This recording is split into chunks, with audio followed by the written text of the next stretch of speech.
Tetapi saya melihat konstruksi hukumnya ini kan seperti diterbitkan sprindik baru diperiksa saksi-saksinya gitu. Diperiksa di saksi dan saksi-saksi ini yang sampaikan bahwa ini kan sudah diuji di 2020 gitu loh.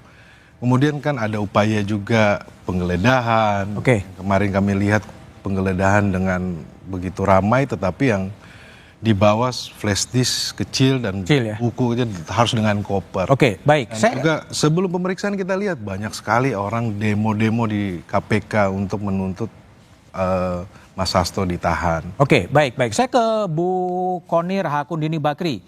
Bu Koni, setelah Mas Hasto ditetapkan sebagai tersangka, Bu Koni bersuara cukup keras dan mengatakan bahwa ada bukti yang dititipkan oleh Mas Hasto kepada Bu Koni. Bisa dijelaskan seberapa kuat sebetulnya bukti yang diberikan oleh Mas Hasto kepada Bu Koni? Begini, pertama mesti dikoreksi kata-kata itu bukan bukti. Yang saya sampaikan adalah saya dititipi dokumen dan dokumen itu bisa menjadi bom waktu. Itu kalimat saya. Oke. Saya lebihkan, saya kurangi. Dan saya bilang dokumen ya, artinya saya tidak bilang saya pegang video, saya tidak bilang saya pegang foto. Kenapa ini bisa saya sampaikan? Karena tidak lama dari saya bicara itu, kemudian beredarlah video-video atau apapun lah kepada saya terkait kasus terong Ibu Iriana. Oke. Dan banyak sekali YouTube itu mengarahkan seolah-olah karena saya bilang itu, maka kemudian ancaman saya terkait Ibu Iriana adalah terkait terong itu.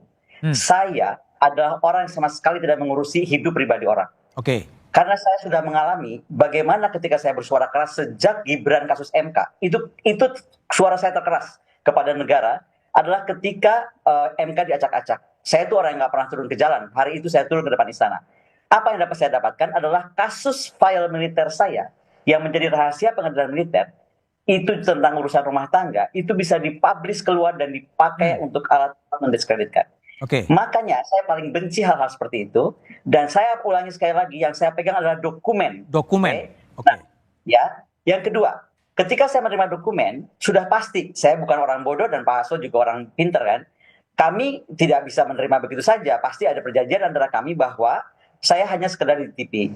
Sehingga hak untuk mengeluarkan, mengedarkan, memindah tangankan, mentransfer, dan lain dan sebangsanya, itu hanya ada di tangan Pak Hasto Kristianto sebagai pemilik dokumen. Tapi menariknya dari sini adalah begini. Ketika saya baru menyebut begitu, perhatikan misalnya salah satu Twitter kakak Akbar Faisal. Beberapa hari lalu ya, 2 hari lalu. Dia bilang cuma satu kalimat aja, 30 dokumen. Saya langsung telepon Mas Hasto, apa sih nih 30 dokumen? Gitu kan, maksudnya Pak Akbar Faisal ini apa? Ternyata memang banyak dokumen-dokumen yang tadinya tidak sampai 32, yang saya pegang tidak sampai 32. Tetapi itu menjadi 32 karena banyak sekali orang datang kepada Pak Sekjen membawa bukti-bukti dan berkas-berkas lain. Kalau sekarang saya dikejar-kejar, banyak sekali mengejar-ngejar, Bu Koni kalau cinta NKRI ini buka gitu kan. Satu, saya bukan pemilik. Yang kedua, ketika kita membuka sebuah rahasia negara, kita ini ya, di sini kan pegang dokumen itu 3 orang ya. Saya, Mas Hasto, Pak Andi Wijayanto, mantan Gubernur Lemhanas. Kami ini orang pertahanan. Saya dosen di Sesko TNI, Angkatan Darat, Angkatan Laut, Angkatan Udara, Sesko TNI. Oke? Kami ini tahu betul berapa besar dokumen ini akan bisa berbahaya atau tidak dan bagaimana kita harus menghandle. Sehingga saya sampaikan, saya itu berkoordinasi dengan aparat yang saya sebut aparat merah putih, baik dari polisi maupun dari TNI. Karena saya bilang ada juga banyak aparat yang tidak merah putih. Mungkin orang bilangnya parcok lah dan lain-lain. Saya sebutnya antara merah putih atau tidak. Ini semuanya saya harus sebutkan karena begini, masalah dokumen menurut saya itu hanya akan... Koni angkat bicara soal dokumen yang sudah mencapai 32 dokumen banyaknya milik Hasto ya. Ditulis di dalam Kompas TV. Pengamat militer Koni Rahakundini Bakri sebut dokumen-dokumen yang bisa menjadi bom waktu milik Sekretaris Jenderal PDI Perjuangan Hasto Kristianto terus bertambah. Koni memperhatikan di dalam Twitter Akbar Faisal 2 hari lalu, dia bilang cuma satu kalimat saja sudah mencapai 32 dokumen. Lalu Koni langsung menelpon Pak Hasto. Apa sih dokumen yang sudah mencapai 32 itu? Maksud Pak Akbar itu apa? Kata Koni dalam program Satu Meja The Forum Kompas TV di hari Rabu tanggal 16 Januari. Ternyata memang banyak dokumen-dokumen yang tadinya tidak sampai 32, yang saya pegang tidak sampai 32, tetapi itu menjadi 32 karena banyak sekali orang datang ke Passekjen membawa bukti-bukti dan berkas-berkas lain. Artinya semakin hari dokumen itu semakin bertambah, teman-teman.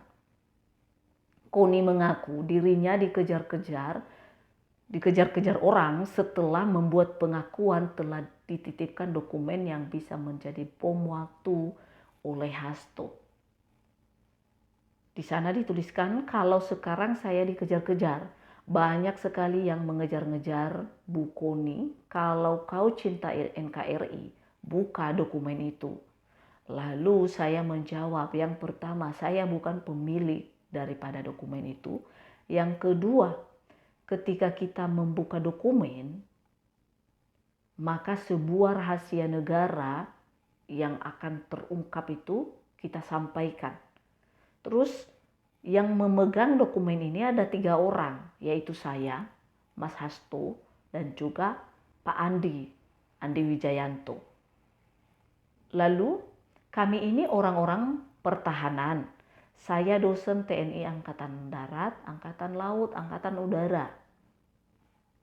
Kami ini tahu betul berapa besar dokumen yang mereka pegang ini akan bisa membahayakan atau tidak buat negara, dan bagaimana kita bisa menghandle-nya ketika hal itu sudah dibuka.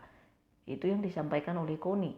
Koni mengatakan hanya bisa mengingatkan agar jangan sampai ada yang memicu resistensi eksternal untuk hal-hal yang berbeda dengan pemerintah. Sebab perbedaan pandangan dilakukan sebagai sikap check and balance. Jadi kalau seandainya ada partai di luar pemerintahan, itu bagus sebagai check and balance. Apa itu? Maksudnya ya sebagai pengingat buat pemerintahan yang ada saat ini. Ada yang mengoreksi, ada yang memberikan masukan. Jadi baik atau bagus untuk perkembangan pemerintahan kita, kemajuan pemerintahan kita ke depannya. Ketika orang yang berbeda pendapatnya dengan kita atau berbeda alurnya dengan pemerintah, itu oke, itu bagus, kata Koni. Itu kemudian dia press terus, dia akan cari di bawah sistem di luar itu apa. Dia akan berjuang di luar sistem, itu maksud Koni. Misalnya, pekerjaan dengan institusi internasional kan banyak, jadi jangan dipaksa, ujarnya seperti itu. Koni melanjutkan perkataannya bahwa kita ini lagi membangun persepsi bahwa negara ini harus check and balance. Ada yang berbahaya jika ini diteruskan, bahwa menganggap PDI Perjuangan itu musuh bersama. Nah, ini yang berbahaya, kata Koni. Komisi Pemberantas Korupsi atau KPK merespon kabar soal Sekjen PDIP Hasto Kristianto menitipkan dokumen yang berisi dugaan skandal sejumlah pejabat dalam negeri kepada pengamat militer Koni Rahakundini Bakri. Direktur Penyidikan KPK Asep Guntur Rahayu mempersilahkan dokumen tersebut dibawa ke KPK apabila berkaitan dengan perkara yang tengah ditangani penyidik saat ini. Kita tahu saat ini bahwa penyidik sedang menangani kasus yang menjerat PDI Perjuangan, yaitu Hasto Kristianto ya. Saya juga lihat di media bahwa ada dokumen yang dititipkan kepada seorang profesor, kemudian dibawa ke Rusia. Sebetulnya kalau itu memang dokumen berkaitan dengan perkara yang sedang kita tangani saat ini, dibawa saja ke sini.